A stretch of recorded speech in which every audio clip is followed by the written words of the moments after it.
లోక్సభ ఎన్నికల్లో రాష్ట్రంలో BJP 12 MP సీట్లను గెలుస్తామన్నారు మాజీ ఎంపీ బూర నర్సయ్యగౌడ్. భువనగిరి పార్లమెంటు నుంచి పోటీ చేస్తానన్నారు. తనకు టికెట్ ఇవ్వాలని బీజేపీ జాతీయ నాయకత్వం, రాష్ట్ర నాయకత్వం దృష్టికి తీసుకువెళ్లానని చెప్పారు బూర నర్సయ్యగౌడ్. నేను గతంలో అక్కడి నుంచి ఎంపీగా పనిచేశాను. ఇప్పుడు కూడా భువనగిరి ఫిక్స్ కావడం జరిగింది.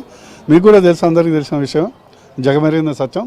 అదేవిధంగా గత సంవత్సరం అంటే పార్టీలో జాయిన్ అయినప్పటి నుంచి కూడా గత పరిచయాలతోని ప్లస్ పార్టీని అటు భువనగిరి పార్లమెంటు రాష్ట్రంలో కూడా అభివృద్ధి చెందడానికి లేకుంటే పైకి తీసుకురావడానికి విశేష కృషి అంటే నిబద్ధతతో 100% పనిచేయటం జరిగింది.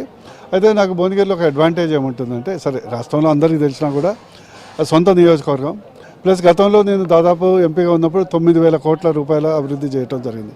ఫర్ ఎగ్జాంపుల్ మీ అందరికీ తెలుసు, ఎయిమ్స్ మరి మోడీ గారు మార్చిలో ఇనాగ్రేట్ చేయడం జరుగుతుంది. అది నా యొక్క కష్ట ఫలితం. కేంద్రీయ విద్యాలయ, జాతీయ రహదారులు, కులవృత్తుల భవన్స్, పాస్పోర్ట్ కేంద్రం, ఇట్లా చాలా చేయటం జరిగింది. చాలామంది ఏంటంటే అక్కడ గత 5 సంవత్సరాలు మేము కోల్పోయాం. ఎందుకంటే నేను చూసుకుంటే రిపోర్ట్ కార్డం ఫుల్, తర్వాతనేమో నిల్లు.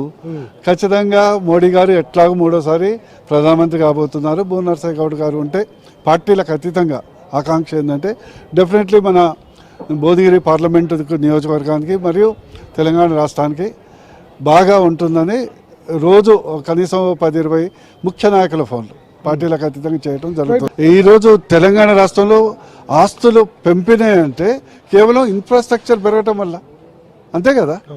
అంటే 9 లక్షల వీరు కేసీఆర్ గారేమో 6,36,000 కోట్లు అప్పు చేస్తే, తెలంగాణ రాష్ట్రంలో మోడీ గారేమో 9,36,000 కోట్ల ఇన్వెస్ట్మెంట్ చేశారు.